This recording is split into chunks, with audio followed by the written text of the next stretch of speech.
السلام علیکم ورحمۃ اللہ وبرکاتہ۔ الحمد للہ نحمده ونستعینه ونستغفره ونؤمن به ونتوکل علیہ ونعوذ باللہ من شرور انفسنا ومن سیئات اعمالنا من يهده الله فلا مضل له ومن يضلله فلا هادي له ونشهد أن لا إله إلا الله وحده لا شريك له ونشهد أن محمدا عبده ورسوله أما بعد أعوذ بالله من الشيطان الرجيم بسم الله الرحمن الرحيم لعن الذين كفروا من بني إسرائيل على لسان داود وعيسى بن مريم ذلك بما عصوا وكانوا يعتدون كانوا لا يتناهون عن منكر فعلوه كانوا لا يتناهون عن منكر فعلوه لبئس ما كانوا يفعلون ترى كثيرا منهم يتولون الذين كفروا لبئس ما قدمت لهم أنفسهم أن سخط الله عليهم وفي العذاب هم خالدون رب اشرح لي صدري ويسر لي أمري واحلل عقدة من لساني يفقهوا قولي اللهم إنك عفو كريم تحب العفو فاعف عنا اللهم لا تدع لنا في مقامنا هذا ذنبا إلا غفرته ولا هما إلا فرجته ولا كربا إلا نفسته ولا ديما إلا قضيته ولا مريضا إلا شفيته ولا ميتا إلا رحمته برحمتك يا عزيز يا غفار آمين يا رب العالمين۔ سامعین محترم، آج جس رکوع مبارک کی ہم تشریح اور تفصیل سمجھنے جا رہے ہیں یہ 78 سے 86 آیات پر مشتمل 11واں رکوع ہے سورہ مائدہ کا۔ سورہ مائدہ اپنی جامعیت کے لحاظ سے، جیسا کہ میں بسا اوقات بتا چکا ہوں، بہت اہم ہے، اور یہاں پر آپ لوگ ایک اضافی شے صورت مبارک کی دیکھیں گے کہ پچھلی صورت میں سورہ نساء میں جیسے منافقین سے بات ہو رہی تھی، لیکن اب یہاں پہ بات ہو رہی ہے اصل میں اہل کتاب سے۔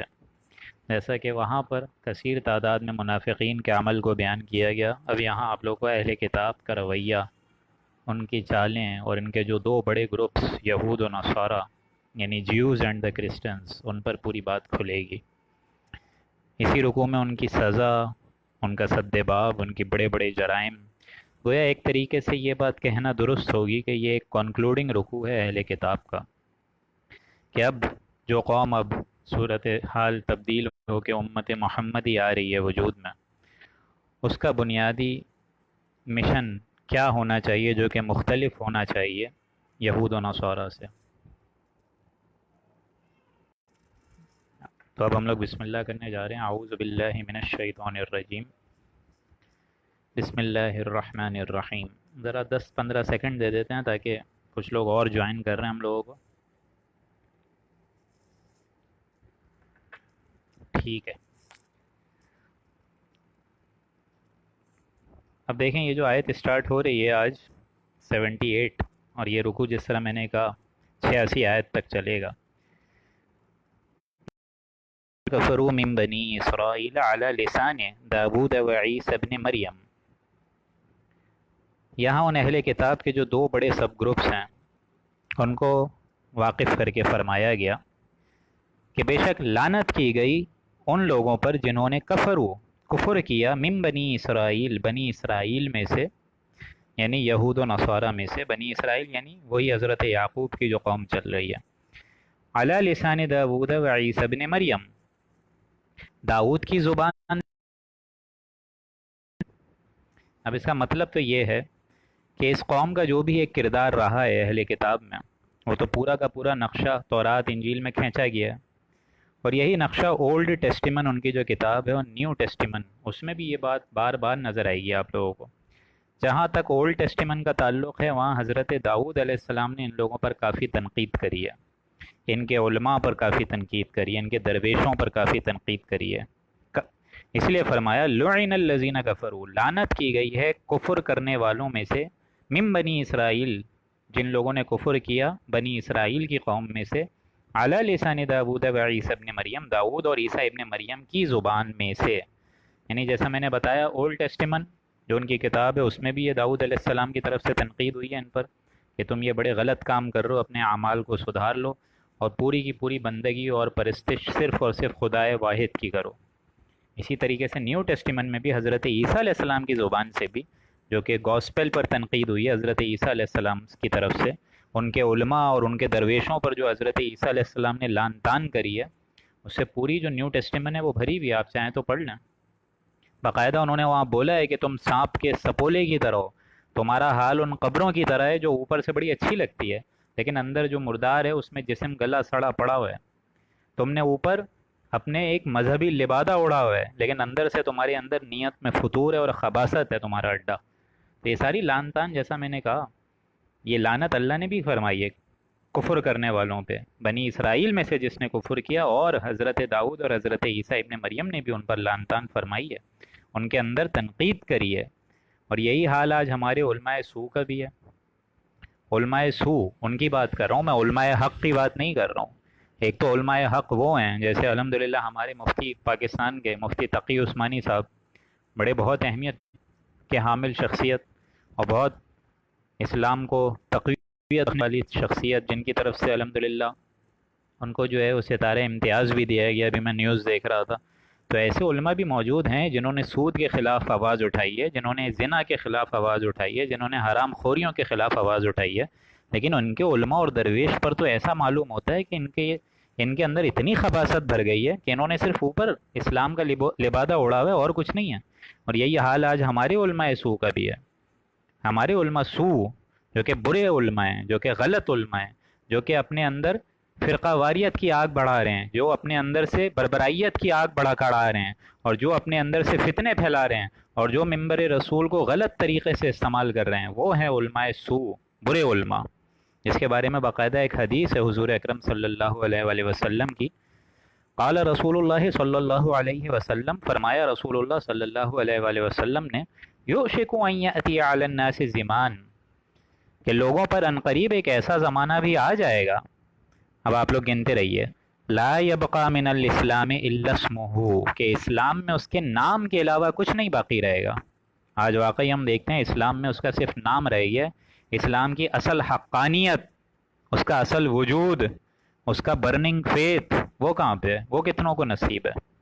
تو اسلام میں اس کے نام کے علاوہ کچھ نہیں رہ جائے گا، الا اسمہ، ولا يبقى من القرآن الا رسمہ، اور قرآن میں اس کے رسم الخط، اس کے الفاظ، اس کی نحو کی محفل، اس کی زیر زبر، ان الفاظ، ان رسم الخط کے علاوہ کچھ نہیں باقی رہے گا۔ یعنی لوگ قرآن پڑھ کے بھی اندھے بہرے گونگے ہو کے اپنی زندگی گزار رہے ہوں گے۔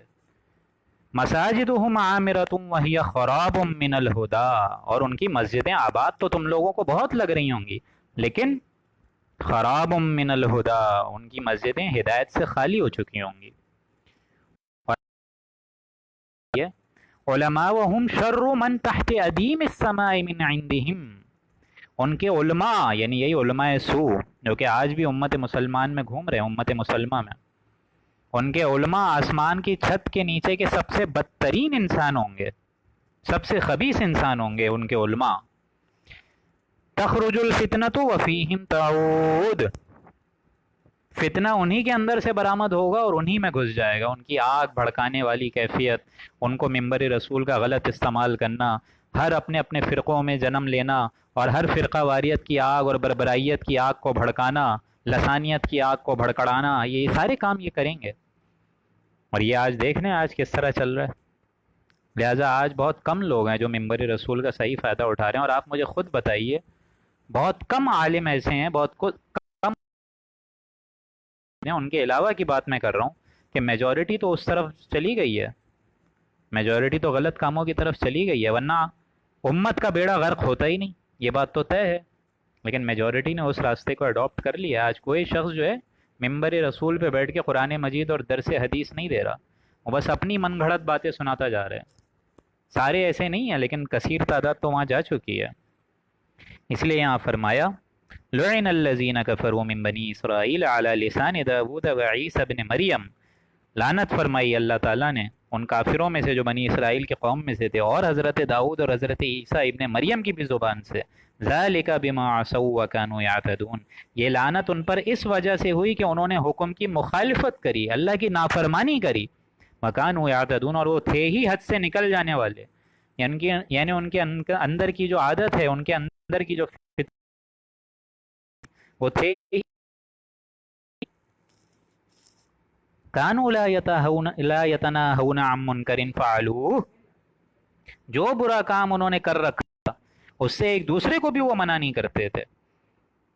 یعنی اول تو وہ کام خود بھی نہیں کرنا تھا، لیکن خود تو بڑے مزے سے کرتے تھے، اور دوسری چیز دوسروں کو بھی اس سے نہیں روکتے تھے۔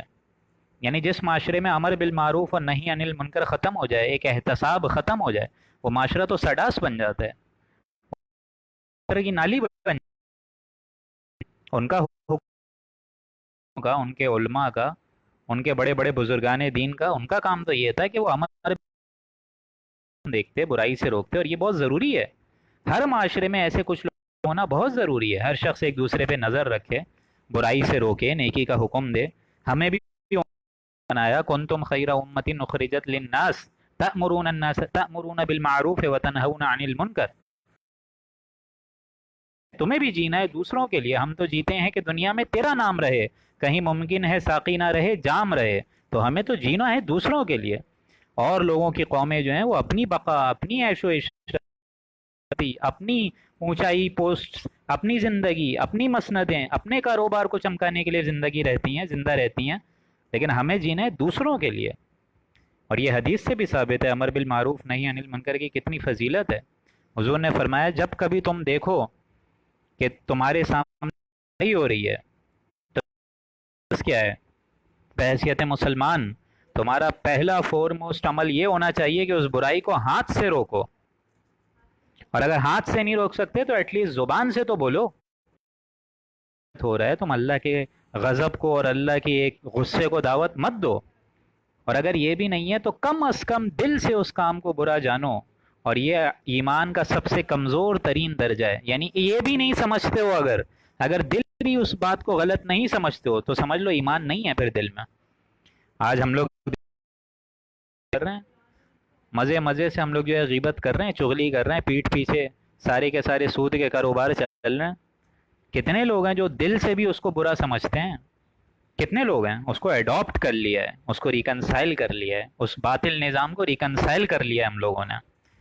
یہاں قرآن اور حدیث کا تو فتویٰ یہ ہے ذالک بما عصوا وکانوا یعتدون کانوا لا یتناہون عن منکر فعلوہ، جو برا کام انہوں نے کر رکھا تھا اس سے نہ تو خود روکتے تھے بلکہ دوسروں کو بھی منع نہیں کرتے تھے۔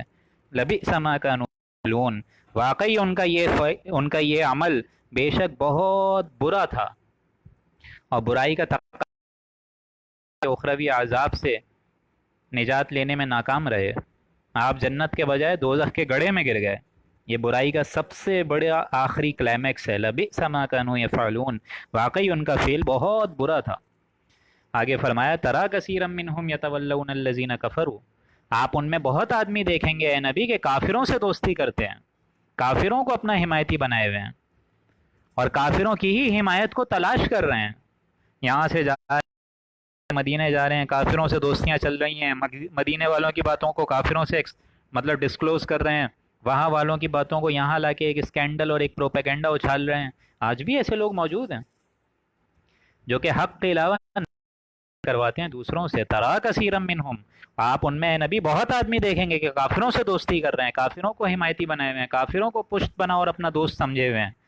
لبئس ما قدمت لہم انفسہم، جو کام انہوں نے، ان کے نفسوں نے، ان کی جی کی شرارتوں نے آگے بھیجا وہ بہت برا ہے۔ اللہ کے نزدیک اس کی کوئی حیثیت نہیں ہے۔ یہ جو اپنے ہاتھوں سے اپنی برائیاں اپنے خالق معبود کی طرف بھیج رہے ہیں، اللہ تعالیٰ کے پاس بھیج رہے ہیں، اللہ تعالیٰ کو اس کا علم ہے، اور وہ بہت بری شے ہے جو یہ اپنے ہاتھوں سے آگے بھیج رہے ہیں۔ ان سخط اللہ علیہم، اور برائی کا سب سے بڑا تقاضا پھر کیا ہوگا ان لوگوں کا؟ کہ اللہ تعالیٰ کی طرف سے سخط اللہ، اللہ تعالیٰ ان پر ناخوش ہوگا. وفی العذاب ہم خالدون، اور یہ لوگ عذاب دائم میں رہیں گے، یعنی ایسا جلتا عذاب جو کہ کبھی بھی اس کی لمیٹیشن ختم نہیں ہوگی، وہ ہمیشہ لمٹ لیس عذاب ہوگا. ہم خالدون، رہیں گے وہ اس عذاب میں ہمیشہ ہمیشہ. وَلَوْ كَانُوا يُؤْمِنُونَ بِاللَّهِ وَالنَّبِيِّ، اور کیا قیامت آ جاتی ان پر، کیا ان کو کچھ ہو جاتا، کون سی قیامت آ جاتی اگر یہ لوگ اللہ پر ایمان لے آتے، والنبی، اور پیغمبر نبی آخر الزماں پہ حضرت محمد الرسول اللہ پر صلی اللہ علیہ وآلہ وسلم، وما انزل الیہ، اور اس کتاب پر جو ان کے پاس بھیجی گئی یعنی قرآن مجید. متخذوہم اولیاء، تو وہ کبھی ان لوگوں کو اپنا دوست نہ بناتے. یعنی ایک بار جس کے دل میں اللہ کی محبت آ جائے، نبی کی محبت آ جائے، اللہ کی دین کی محبت آ جائے، نبی کے دین کی محبت آ جائے، اللہ کی شریعت کی محبت آ جائے، اور سب سے بڑی شے اللہ تعالیٰ نے جو شے نازل فرمائی قرآن مجید حضور اکرم صلی اللہ علیہ وآلہ وسلم کے قلب اطہر پہ، جس کو یہ ساری رفاقتیں نصیب ہو جائیں، جس کو یہ ساری محبتیں اور عقیدتیں نصیب ہو جائیں، متخذوہم اولیاء، تو وہ کبھی نہیں بناتے دوست اپنے ان کافروں کو.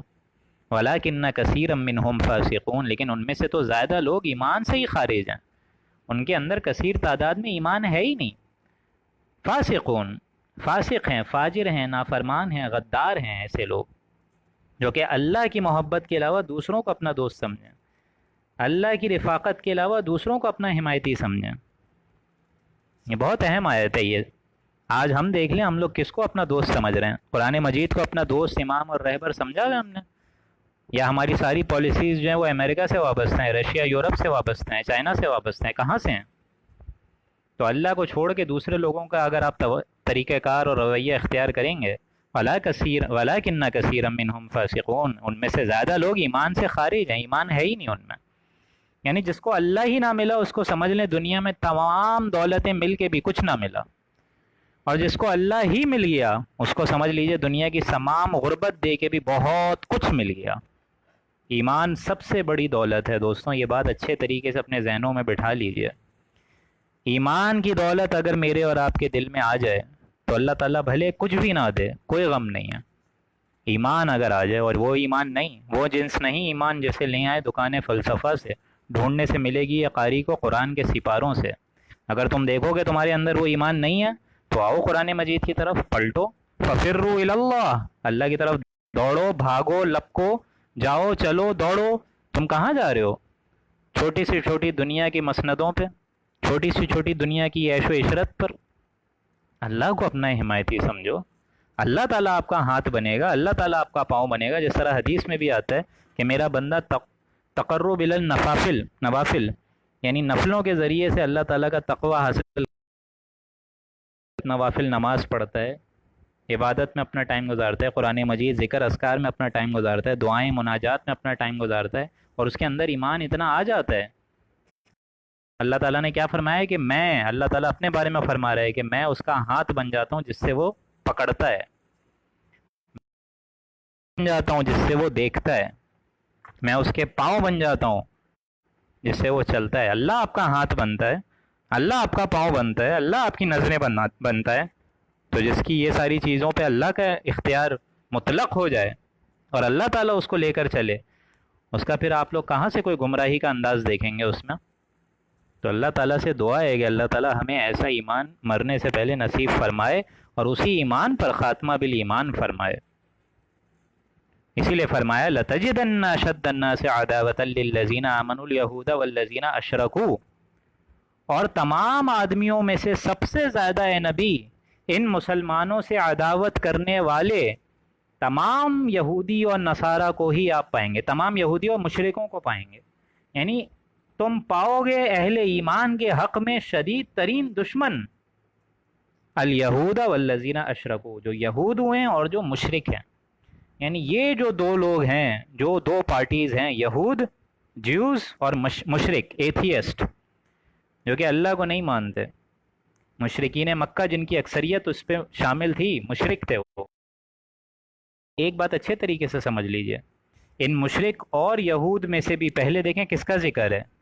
الیہود، یہود. کیونکہ اصل یہود جو ہیں وہ تو آستین کے سانپ یہود تھے. مشرکین مکہ کی تو پھر بھی آپ لوگ سمجھیے کہ کھلی دشمنی ان کی نظر آتی تھی، سامنے آتے تھے، ڈٹ کر حملہ کرتے تھے، اور جس نظام کو وہ درست سمجھتے تھے اس کے خلاف انہوں نے اپنی گردنیں کٹوائی ہیں۔ لیکن یہ جو یہود ہیں وہ تو اصل آستین کے سانپ ہیں، سازشی، مکار، یہ تھا یہود کا کریکٹر۔ اب ظاہر بات ہے یہ مشرکین مکہ تو اس دور کی بات تھی، اب اس قسم کا شرک تو آپ کو پوری دنیا میں کہیں نہیں ملے گا، لیکن پھر بھی اس قسم کے شرک بت پرست لوگ آپ کو کہاں ملتے ہیں بتائیے مجھے؟ یہ بت پرست، دیوی دیوتا، یہ سب آپ لوگوں کو کون سے ملک میں نظر آتے ہیں آج؟ یہ ہے پوری دنیا سمٹ کر آ گئی ہے، پھر اب ایسے لوگوں سے بھر گئی ہے ہندوستان میں۔ لیکن ہندوستان کے بھی سمجھ لیجئے نچلے طبقے میں یہ شرک ابھی موجود ہے۔ اوپر والے تو سمجھ گئے ہیں کہ یہ جو ہم لوگ دیوی دیوتا سے مانگتے ہیں یہ اپنے ناک اور منہ کے اوپر جو مکھیاں پڑی ہوئی ہیں اس کو نہیں ہلا سکتے ہیں، یہ ہماری کیا سنیں گے؟ پچھلا طبقہ ابھی بھی شرک میں ملوث ہے۔ اس لیے یہاں فرمایا کہ اے نبی آپ نہیں پائیں گے اہل ایمان کے حق میں شدید ترین دشمن جو کہ یہود ہیں اور مشرک ہیں۔ لیکن یہ سمجھ لیجئے یہ یہود، مشرک اور عیسائی آج سارے کے سارے مشترک ہو گئے ہیں، آج سارے کے سارے ایک دوسرے سے مل گئے ہیں، کیونکہ بار بار میں نے آپ کو وہ ایگزامپل سکھائی ہے کہ دشمن کا دشمن ہمیشہ دوست ہوتا ہے۔ آج یہ سارے کے سارے دشمن امت مسلمہ کے ہیں کہ ان کو پڑھنے دو نمازیں، ان کو دیوار سے لگا دو، ان کی مرمت کرو، ان کو جوتے مارو، لاتے مارو، کہ اسلام کا نظام کہیں پہ بھی پوری دنیا میں 1 انچ پہ بھی ہم لوگوں نے قائم کر کے نہیں دکھایا کہ ہم لوگ فخر سے بول سکیں کہ O people come and see with your own eyes this is the Islam we have established it, this is the politico socio economic values of Islam, this is the parliament of Islam, this is the judiciary of Islam, this is the legislation of Islam, کہیں پہ بھی نہیں ہے۔ اس لیے فرمایا کہ اے نبی آپ نہیں پائیں گے اہل ایمان کے حق میں شدید ترین دشمن ان لوگوں کو۔ وَمِنَ الَّذِينَ أَشْرَكُوا وَلَتَجِدَنَّ أَقْرَبَهُمْ مَوَدَّةً لِّلَّذِينَ آمَنُوا الَّذِينَ قَالُوا إِنَّا نَصَارَىٰ، اور ان مسلمانوں کے ساتھ شدید ترین دوستی اور مودت، محبت، عقیدت، رہنمائی رکھنے کے قریب ترین آپ ان لوگوں کو پائیں گے۔ کن لوگوں کو؟ قالوا إِنَّا نَصَارَىٰ، جنہوں نے یہ کہا کہ ہم نصارہ ہیں، ہم عیسائی ہیں۔ اب دیکھیں آپ لوگ کو بھی پڑھ کے عجیب لگے گا یہ کہ عیسائی تو آج عیسائی، یہود، مسلمان، عیسائی، یہود، ایتھیسٹ، مشرک، جتنے اسلام کے دشمنان ہیں وہ تو سارے ایک جگہ ہو کے بیٹھے ہوئے ہیں۔ لیکن یہاں قرآن مجید کیوں بول رہا ہے آیت نمبر 82 میں کہ اے نبی ان مسلمانوں کے ساتھ دوستی رکھنے کے قریب تر آپ ان لوگوں کو پائیں گے جو کہ جنہوں نے کہا کہ وہ نصارہ ہیں؟ اسی لیے کیونکہ یہاں یہ آیت اس کانٹیکسٹ کو ریفر کر رہی ہے دوستوں جب یہ آیت نازل ہوئی ہے جناب رسول اللہ پر، کیونکہ یہ معاملہ بھی سمجھ لیجئے کہ یہود اور نصارہ میں سے شریف النفس طبقہ جو رہا ہے، جن کے اندر مروت ہے، جن کے اندر شرافت رہی ہے، جو اخلاق کے لحاظ سے بھی اتنا گراوٹ کا شکار نہیں ہوئے، وہ کون تھے؟ وہ نصارہ تھے، عیسائی تھے۔ اس دور میں عیسائی پھر بھی شریف تھے، اور یہ معاملہ ہم لوگ کو سیرت نبوی سے سمجھ میں بھی آتا ہے صلی اللہ علیہ وآلہ وسلم۔ حضرت نجاشی کون تھے؟ عیسائی تھے، انہوں نے مسلمانوں کو پناہ دی۔ پھر اسی طریقے سے ہرکل جو حضور صلی اللہ علیہ وآلہ وسلم کو جس نے بہت زیادہ عزت دی، نذرانے دیے، پھر اسی طریقے سے آپ لوگ کو وہ مباہلہ سورہ آل عمران میں بتا چکا تھا، کسی کو یاد ہے مباہلہ کا جو کانسیپٹ وہاں ہم نے بتایا تھا؟ وہاں نجران کے عیسائی بھی آئے تھے، سارے کے سارے اپنی بیوی، بچوں، اہل و عیال کو لے کے۔ یہاں رسول اللہ جناب علی، حضرت علی کو لے گئے، حضرت فاطمہ کو لے گئے، حضرت حسن حسین کو لے گئے کہ تم بھی اپنی فیملی کو لے کر آؤ، ہم بھی اپنی فیملی کو لے کر آتے ہیں، اور دونوں کے دونوں اللہ کے آگے دعا کرتے ہیں کہ ہم دونوں میں سے جو غلط ٹریک پر ہے اس پہ اللہ تعالیٰ آسمان سے کوئی آفت نازل فرما دے۔ یہ نجران کے عیسائی آئے تو صحیح، لیکن مباہلے کی ہمت نہیں ہوئی، واپس چلے گئے، لیکن ان کے اندر شرافت تھی، نقصان نہیں پہنچایا جناب رسول اللہ کو صلی اللہ علیہ وآلہ وسلم۔ لہٰذا کوئی بٹر مخالفت ان کی طرف سے نہیں ہوئی، علماء حق ان کے درمیان رہے، اللہ والے درویش، اللہ کی طرف بلانے والے لوگ ان میں رہے۔ اسی طریقے سے مورائے راغب جو تھا، جس کو حضور صلی اللہ علیہ وآلہ وسلم کو، جنہوں نے حضور کو بچپن میں ہی پہچان لیا تھا، بچپن میں ہی پہچان لیا تھا انہوں نے۔ اور اسی طریقے سے ورقہ ابن نوفل جب حق کی تلاش میں مصر گئے، عیسائی بن گئے تھے، وہاں عمرانی زبان میں وہاں تورات لکھتے تھے، انہوں نے تصدیق کری کہ ہاں رسول اللہ یہ وہی ناموس ہے، یہ وہی قرآن مجید ہے جو کبھی موسیٰ علیہ السلام اور کبھی عیسیٰ علیہ السلام پر جو کتاب نازل ہوئی تھی۔ معلوم یہ ہوتا ہے کہ اللہ تعالیٰ نے اب یہ فرض منصبی آپ کو منتقل فرما دیا ہے۔ تو ان میں درویش تھے، علماء حق موجود تھے، لیکن ایسے لوگ اب آپ کو نہیں ملیں گے۔ یہ اس دور کی بات ہو رہی ہے، یہ دور اب ختم ہو چکا۔ یہ اس وقت کی بات ہے جب قرآن مجید حضور اکرم صلی اللہ علیہ وآلہ وسلم کے قلب اطہر پہ ڈائریکٹ نازل ہو رہا تھا۔ اب تو دور بدل گیا ہے، اور اسی دور کے بعد کروسیڈز کی طرف سے جو وحشت اور بربریت ملی ہے، اور باقاعدہ عیسائی علماء نے اور عیسائی درویشوں نے خون کی ہولیاں کھیلی بھی ہیں اور کھلوائی بھی ہیں. یہ تاریخ کا بدنما داغ ہے. لیکن یہ معاملہ بھی ہوا ہے. لیکن اس ٹائم پہ ایسے لوگ تھے موجود. نصارہ قالو انا نصارہ، جنہوں نے کہا کہ ہم عیسائی ہیں، نصارہ ہیں. ذالک بان منہم قسیسین و رہبانا، یہ اس سبب ہوا کہ ان میں بہت سے علم والے بھی تو تھے، عالم بھی تو تھے، دوست عالم بھی تھے، اور بہت سے لوگ رہبانہ درویش بھی تھے، اللہ کی طرف بلانے والے بھی تھے، نیک تھے، صوفیہ تھے. یہ سارے لوگ بھی تو تھے. وَأَنَّهُمْ لَا يَسْتَكْبِرُونَ، اور بجائے یہ ساری چیزوں کے ہونے کے باوجود ان کے اندر وَأَنَّهُمْ لَا يَسْتَكْبِرُونَ، انہوں نے کبھی تکبر نہیں کیا. لا يستكبرون، کبھی کبر نہیں کیا، کبھی تکبر نہیں کرا، کیونکہ وہ جانتے تھے کہ تکبر کی ذات صرف اور صرف اللہ تعالیٰ ہی کو شایان شان ہے. اللہ ہی وہ معبود برحق ہے دوستوں، جس کے علاوہ کوئی اللہ نہیں ہے، اور وہی سائدہ حقدار ہے جس کو تکبر کرنا اچھا لگتا ہے اور جچتا ہے. کیونکہ اس نے 7 زمین بنائے، 7 آسمان بنائے، چرند پرند بنائے، اسی طریقے سے 7 جو ہے بڑے بڑے کرے زمین پر ڈال دیے، 7 پہ ڈال دیے. اسی طریقے سے اس نے چرند پرند بنائے، زیر آب ایک دنیا بنا دی. یہ سارا کا سارا معاملہ، پھر انسان بنائے، جنات بنائے، فرشتے بنائے، ملائکین مقربین بنائے، اللہ کا عرش اس نے بنایا، اپنا ہی عرش خود بنایا اس نے. تو یہ معاملہ تو ہے نا. اور اسی طریقے سے حدیث میں بھی آتا ہے، حدیث قدوسی میں، کہ اللہ نے فرمایا کہ تکبر میری چادر ہے، چادر جس کو میں اپنے کندھوں پہ رکھتا ہوں. اگر کوئی شخص تکبر کرے تو یہ ایسا ہے کہ اس نے گویا کہ میرے کندھے کی طرف، میری چادر کی طرف ہاتھ ڈالنے کی کوشش کری. ہے کسی میں ہمت اللہ کی چادر کو کھینچنے کی؟ اور انسان دیکھیں کتنے مزے سے آج کل گھمنڈ کر رہا ہوتا ہے، معلوم بھی نہیں ہوتا لیکن ایسے ایسے گھمنڈانہ جملے بول دیتا ہے کہ آپ کے بھائی کو بہت زیادہ علم ہے، آپ کو تو پتہ ہی نہیں ہے کچھ. بولتا ہے کہ نہیں بولتا ہے؟ وَأَنَّهُمْ لَا يَسْتَكْبِرُونَ. اور ایک اور حدیث ہے کہ حضور نے فرمایا جس کے دل میں رائی کے برابر بھی تکبر ہوگا. رائی کہتے ہیں مسٹرڈ ہوتا ہے نا کھانے کا، مسٹرڈ کی ایک سیڈ چھوٹی سی ہوتی ہے، 1 ملی میٹر 2 ملی میٹر کی، اتنی پتلی ہوتی ہے. اللہ کے نبی نے فرمایا کہ جو اتنا بھر بھی تکبر لے کر آئے گا روز قیامت، وہ جنت میں نہیں جا پائے گا. جنت پہ مین گیٹ پہ لکھا ہوگا نو انٹری. پھر کیا کریں گے آپ لوگ اور میں کیا کروں گا اس دن؟ وَأَنَّهُمْ لَا يَسْتَكْبِرُونَ. لیکن یہ علماء درویش جو اس دور میں تھے انہوں نے کبھی بھی ایسی حرکت نہیں کری، انہوں نے کبھی بھی تکبر نہیں کیا. اب جو آیت آ رہی ہے وہ بہت دل ہلا دینے والی ہے، آیت نمبر 84، 85 اور 86. یہ جو 3 آیات ہیں دوستوں، میں چاہتا یہ ہوں، اب تو لسنرز ہمارے 7-8 رہ ہی گئے ہیں، لیکن میں امید کرتا ہوں کہ اس 3 آیات کا جو گلدستہ ہے، یہ جو اللہ تعالیٰ نے ایک آخری رکوع میں بتایا ہے ہم لوگوں کو، 81، 82 اور 83 آیات، بلکہ 84، 85 اور 86 آیات، 84، 85، 86، آپ ان آیات کو اپنے اندر ذرا رکھ کر سوچئے گا، اور اسی طریقے سے اپنے اندر غوطہ زنی کر کے سوچئے گا. قرآن میں ہو غوطہ زن اے مرد مسلمان. اپنے اندر ذرا رکھ کر سوچے کہ ویئر ڈو وی اسٹینڈ. آج ہمارے اندر قرآن مجید پڑھنے والے بھی ہیں، پڑھانے والے بھی ہیں، سمجھنے والے بھی ہیں، سمجھانے والے بھی ہیں، لیکن جس طرح اقبال نے فرمایا تھا کہ بات سجدوں کی نہیں خلوص دل کی ہوتی ہے اقبال، ہر مے خانے میں شرابی اور ہر مسجد میں نمازی نہیں ہوتا.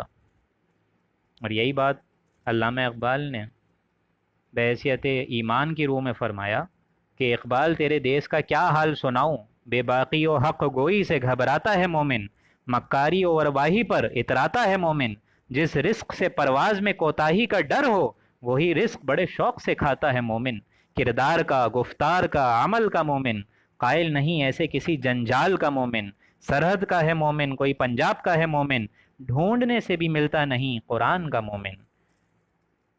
اب یہ معاملہ دیکھیں یہاں اللہ تعالیٰ کیا فرما رہے ہیں. یہ بیسیکلی ایک واقعہ ہوا تھا، ایک وفد آیا تھا 70 افراد کا حبشہ سے. حبشہ میں کچھ صحابہ گئے تھے اور وہاں صحابہ اکرام نے کچھ لوگوں کو اللہ کے ذریعے سے مسلمان بنا دیا تھا. تو ان کے دل میں جب ایمان آ گیا تھا تو جب صورتحال بدل گئی اور مدینے میں امن پھیل گیا اور جناب رسول اللہ کی تعلیمات کا ڈنکا بجنا شروع ہو گیا، اس امن کی کیفیت میں جب وہ مدینے آئے اور انہوں نے جب جناب رسول اللہ کی تعلیمات حاصل کری اور باقاعدہ اپنے کانوں سے قرآن مجید سنا، باقاعدہ اپنے کانوں سے قرآن مجید سنا، تو دیکھیں ان کی کیا حالات ہوئے. اور آج ہم دیکھ لیں، ہم قرآن پڑھ کے بھی سمجھ نہیں پا رہے ہیں. ہمارے کانوں میں پتہ نہیں کیا ایک غیب کا پردہ آ گیا ہے کہ ہمارے دلوں میں بھی یہ اثر انداز نہیں ہو رہا، اوپر اوپر سے گزر رہا ہے۔ صرف یہ آدھا پون گھنٹہ جو ہوتا ہے اس میں بڑا اچھا لگتا ہوگا، لیکن پھر وہی اپنی مسندیں، اپنے کاروبار، اپنی عیش و عشرت، خود بدلتے نہیں قرآن کو بدل دیتے ہیں، یہ معاملہ چل رہا ہے۔ قرآن تو یہ نظام لے کر آیا تھا کہ جس نظام کو میں بتاتا ہوں اس کو قائم کرو، جس شریعت کو میں لے کر آیا ہوں اس کو قائم کرو، اس کو اپنا امام رہبر نور بناؤ، جیسا کہ بنانے کا حق ہے۔ لیکن آج ہم سمجھ بھی رہے ہیں اور سمجھ نہیں رہے ہیں۔ اب ایسے لوگوں کو دیکھیں جب یہ صحابہ سے اثریاب ہو کر اور جناب رسول اللہ کی خدمت میں آ کے انہوں نے قرآن سنا، تو یہ سنیں آیت نمبر 83، اور یہاں سے شروع ہو گیا 7 پارہ قرآن مجید کا۔ وَإِذَا سَمِعُوا مَا أُنزِلَ إِلَى الرَّسُولِ، اور جب یہ لوگ سنتے ہیں جو کہ رسول کی طرف بھیجا گیا، یعنی قرآن مجید، تَرَىٰ أَعْيُنَهُمْ، تو تم لوگ دیکھتے ہو ان کی آنکھوں کو، تَفِيضُ مِنَ الدَّمْعِ مِمَّا عَرَفُوا مِنَ الْحَقِّ، کہ ان کی آنکھوں سے آنسوؤں کی ندیاں بہہ جاتی ہیں، مِمَّا عَرَفُوا مِنَ الْحَقِّ، بسبب اس وجہ سے کہ انہوں نے حق کو پہچان لیا۔ وہ سمجھ گئے کہ دنیا کی زندگی صرف دنیا کی زندگی نہیں ہے، اخروی زندگی بھی ہے۔ وہ سمجھ گئے کہ جناب رسول اللہ حق کی طرح، وہ سمجھ گئے کہ مرنے کے بعد بھی زندگی ہے، وہ سمجھ گئے کہ برزخی زندگی ہے، وہ سمجھ گئے کہ صرف مادہ پرستی ہی زندگی نہیں ہے بلکہ مسبب الاسباب بھی کوئی شے ہے۔ مما عرفوا من الحق، اور ان کی حالت کیا ہوتی ہے؟ اعینہم تفیض من الدمع، کہ خوف سے، اللہ کے لرزاں و ترساں سے، اور اللہ تعالیٰ کی ایک ایک حرف کی جو آیات کے حرف ہیں ان حرف کو سننے سے آپ دیکھتے ہیں مخاطب کہ ان کی آنکھوں سے آنسوؤں کی ندیاں بہہ جاتی ہیں۔ اور آج ہمارا معاملہ ہے سمجھ ہی نہیں آ رہا کچھ، اور سمجھنے کو بھی تیار ہیں اگر، تو اس پر عمل کرنے کو تیار نہیں ہے، اور اگر سمجھنے اور عمل کرنے کے لیے بھی تیار ہیں تو اس کو آگے پہنچانے کے لیے تیار نہیں ہیں۔ آج ایک یہ ان لوگوں کا معاملہ ہے جنہوں نے صرف سنا اور ان کی یہ حالت ہو گئی۔ اللہ تعالی ہمیں بھی ایسا ایمان نصیب فرمائے۔ یقولون، اور وہ یہ لوگ کہتے ہیں، اس طریقے کے لوگ، ایسے کردار کے لوگ اللہ تعالیٰ سے ایک دم ڈنکے کی چوٹ فرماتے ہیں، ربنا آمنا فاکتبنا مع الشاہدین، کہ اے رب ایمان ہو گئے، ہم ایمان لے، کون سا ایمان؟ جیسا ایمان نہیں، بلکہ برننگ فیتھ، لیونگ فیتھ، اٹل فیتھ، فاکتبنا مع الشاہدین، معبود برحق ہم کو لکھ دیجیے تصدیق کرنے والوں میں سے، اپنے اس دین برحق کا جھنڈا ہمارے ذمہ عطا فرما دے کہ ہم اس کو قائم کریں، ہم لوگ کو لکھ لے تصدیق کرنے والا۔ وَمَا لَنَا لَا نُؤْمِنُ بِاللَّهِ، اور ہرگز ہمارے پاس ایسا کون سا عذر ہے، کون سی ہمارے پاس ایسی کوئی ایکسکیوز ہے کہ ہم اپنے اللہ پر ایمان نہ لائیں۔ وَمَا جَاءَنَا مِنَ الْحَقِّ، اور جو حق ہم تک پہنچ گیا اس پر ایمان نہ لائیں۔ جو قرآن مجید جناب رسول اللہ نے بتا دیا ہے اب بھی ایمان نہیں لائیں، اب بھی اس کے پیچھے اپنی زندگی گزارنے کو نہ لائیں، اب بھی اپنی اولادوں کو اس کو سمجھنے کو تیار نہ لگوائیں، اب بھی اس کو اپنا امام رہبر اور دوست اور ہادی سمجھنے کو نہ لگائیں۔ وما جنانا من الحق، اور ہم حق کو کیوں نہیں پہچانے حالانکہ حق ہم پر آ گیا، ہم اس پر کیسے ایمان نہ لائیں؟ وَنَطْمَعُ أَن يُدْخِلَنَا رَبُّنَا مَعَ الْقَوْمِ الصَّالِحِينَ، اور اس بات کی امید رکھتے ہیں کہ تو ہم کو لازماً انشاءاللہ نیک لوگوں کی معیت میں داخل کر دے گا، انشاءاللہ نیک لوگوں کی صحبت میں داخل کر دے گا، جس طرح فرمایا اس سے پہلے بھی، من النبیین والصدیقین والشہداء والصالحین، اسی پہ یہ آیت ختم ہوئی کہ جو لوگ ہماری راستوں میں کوشش کرتے ہیں ہم لازماً ان کو اپنی راہیں دکھا دیتے ہیں۔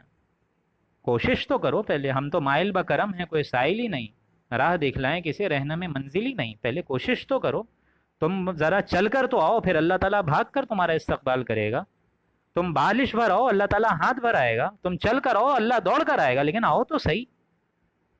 اور جو لوگ آتے ہیں ان کو اللہ تعالیٰ کیا بلند مرتبہ دیتا ہے، من النبیین، جو کہ اللہ تعالیٰ نبیوں کے درمیان جو ایک کمپینین شپ ہوگی وہ دے گا، والصدیقین، اور حضرت ابو بکر صدیق جیسے لوگوں کی رفاقت دے گا، والشہداء، اور شہادت کے درجے پر جو فائز ہوئے ان کے درمیان تمہارا معاملہ فرمائے گا، اور آخری درجہ کیا ہے؟ والصالحین، اور نیکوکار لوگوں میں۔ ایٹ لیسٹ اتنا تو ہم لوگ کر سکتے ہیں نا دوستوں، کہ ٹھیک ہے نبوت کا دروازہ بند ہو گیا، شہادت کون جاتا ہے پھر کشمیر میں لڑنے کے لیے؟ سب کو اپنی عیش و عشرت پیاری ہے۔ اسی طریقے سے صدیقین، لاکھوں میں کتنے لوگ ہیں جو سچ بولتے ہیں، لیکن پھر بھی صالحین کا دروازہ تو کھلا ہوا ہے نا۔ جب کسی کو تکلیف میں دیکھو اور تمہارا دل اگر نہ پسیجے تو سمجھ لو تم 100 عالم بھر کی زندگیوں کی ڈگریاز ہوں تمہارے پاس، لیکن نیک نہیں ہو تم۔ اور ایسے لوگ کیا کہہ رہے ہیں کہ یا اللہ ہم نے تجھ سے خوب امید ہے، لالچ ہے ہمیں اس بات کی کہ تو ہم کو نیکوکار لوگوں کی معیت میں داخل کر دے گا۔ فَأَصَابَهُمُ اللَّهُ بِمَا قَالُوا، سو ان کو اللہ تعالیٰ نے ان کے اس قول کے صلے جنات تجری من تحتها الانہار خالدین فیہا، کہ ہم ان کو لازماً وہ باغ دیں گے جن کے نیچے نہریں بہہ رہی ہوں گی، اور یہ اس میں ہمیشہ ہمیشہ رہیں گے، خالدین فیہا، ان کو وہاں سے نکالنے والا کوئی نہیں ہوگا۔ انہوں نے میری راہ میں قربانیاں برداشت کری ہیں، میری راہ میں دکھ تکلیف برداشت کرے ہیں، میری راہ میں دوسروں سے اپنی باتیں سمجھی ہیں، سنی ہیں، میری راہ میں ملامت برداشت کری ہے، یہ سب کام انہوں نے میری رضا جوئی کے لیے کرا، تو آج میں ان کو دوں گا۔ یہ لوگ جب دین حق کی طرف آئے، گھر والوں کی طرف سے ہی پوری کی پورے حملے آور ہونا شروع ہو گئے، وہ لوگ کہ تم کہاں جا رہے ہو مولوی بننے، کس طرف کس ٹریک میں جا رہے ہو؟ ولا یخافون لومۃ لائم، وہ کسی ملامت کرنے والے کی ملامت کا اندیشہ بھی نہیں کرتے۔ یہ آیت تو ہم لوگ پڑھ چکے ہیں 2 رکوع پہلے۔ واپس نہیں پھرا کوئی فرمان جنوں کا، تنہا نہیں لوٹی کبھی آواز جرس کی، خیریت جان راحت تن صحت داماں، سب بھول گئی مصلحتیں اہل ہوس کی، اس راہ میں جو سب پہ گزرتی ہے سو گزرے، تنہا پاس زندان کبھی رسوا سر بازار، گرجے ہیں بہت شیخ سر گوشاہ ممبر، کڑکے ہیں بہت اہل حکم برسے دربار، چھوڑا نہیں غیروں نے کوئی ناوے کے دشنام، چھوڑا نہیں غیروں نے کوئی ناوے کے دشنام، چھوٹی نہیں اپنوں سے کوئی طرز ملامت، چھوٹی نہیں اپنوں سے کوئی طرز ملامت، اس عشق نہ اس عشق پہ نادم ہے مگر دل، ہر داغ ہے اس دل میں بجز تجری من تحتها الانہار خالدین فیہا، لازماً، اس میں تو کوئی شرک ہی نہیں ہے کہ ان تمام چیزوں کے باوجود ہم ان کو لازماً ان باغات میں لے کر چلے جائیں گے جن کے نیچے ندیاں بہہ رہی ہوں گی، جس میں وہ رہیں گے ہمیشہ ہمیشہ، وذالک جزاء المحسنین، اور یہ نیکوکاروں کا اصل بدلہ ہے جو کہ ایمان کے بعد، اسلام کے بعد درجہ احسان تک پہنچ گئے، محسنین، احسان کی روش تک پہنچ گئے۔ والذین کفروا، لیکن ایسے لوگوں کا معاملہ کیا ہے، سائملٹینیس کانٹراسٹ والوں کا، کہ جن لوگوں نے کفر کیا اور ہماری آیات کو جھٹلایا، جان بوجھ کر سمجھنے کے باوجود انکار کیا، اولئک اصحاب الجحیم، کہ یہ لوگ رہیں گے ہمیشہ اس عذاب میں جو کہ دائمی رہے گا، یعنی دوزخ کا جلنے والے عذاب میں یہ لوگ رہیں گے۔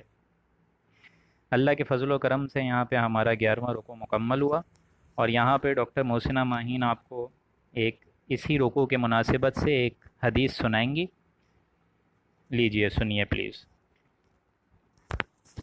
السلام علیکم۔ آج میں آپ کو توبہ اور استغفار کے حوالے سے حدیث سناؤں گی۔ نبی صلی اللہ علیہ وسلم نے ارشاد فرمایا، سارے کے سارے انسان خطا کار ہیں اور بہترین خطا کار وہ ہے جو بہت زیادہ توبہ قبول کرنے والا ہے۔ ترمذی کی یہ حدیث ہے۔